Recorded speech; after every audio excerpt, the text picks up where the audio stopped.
Many medical experts claim vaccines take upward of 5 to 7 years to manufacture and ensure that vaccines are effective. Our next guest is here to answer some of our questions about vaccines and more. Dr. Matthew Miller is an associate professor in biomedical sciences at McMaster University. Thanks so much for joining us today, Dr. Miller. What do you say about the claim that vaccines take 5 to 10 years to be properly developed and tested, while the COVID-19 vaccine took mere months, less than a year, to be manufactured? Can we trust it? Yeah, so actually, the COVID vaccine was able to be developed so rapidly because the technology behind mRNA vaccines has actually been in development for well over 10 years. So the speed at which the specific COVID vaccines were developed doesn't really reflect the total developmental timeline, just a repurposing of an existing platform specific to the current virus. Okay, good to know. We also hear a lot about herd immunity. What will it take to achieve herd immunity in Canada?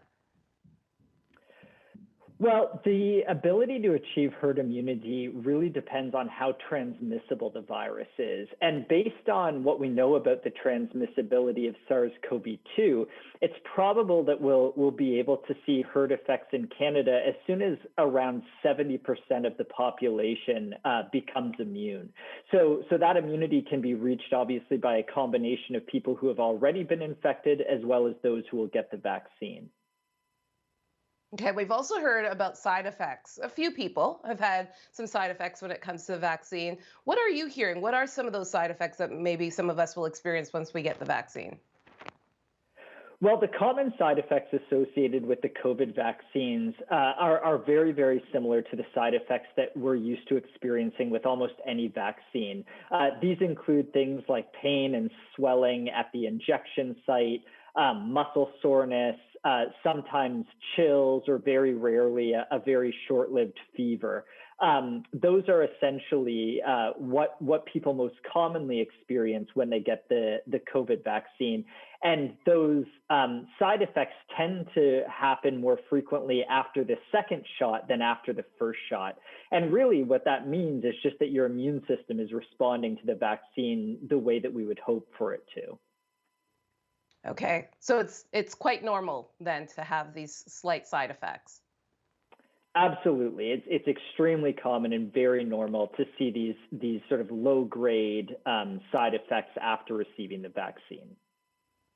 Okay, in a moment, we'll be speaking with a doctor who works with First Nations in BC. And we've heard many reports about Indigenous and racialized communities not trusting the vaccine and not being protected, as many of them work in frontline jobs.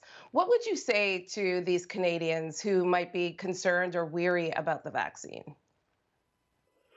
Well, I think that the safety data accumulated for these vaccines has been very robust. The enhanced timeline for the approval of these vaccines didn't compromise in any way the way that the safety data was gathered and evaluated. And the data is very clear that the relatively minimal adverse effects that are associated with the vaccine itself certainly pale in comparison to the very severe potential outcomes associated with infection itself. And so the benefits of this vaccine, of course, is not only does it provide the individual, but that individual then also protects those people around them. And for frontline workers, protecting their vulnerable patient populations is absolutely essential.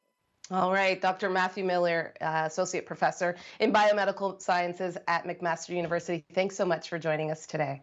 My pleasure.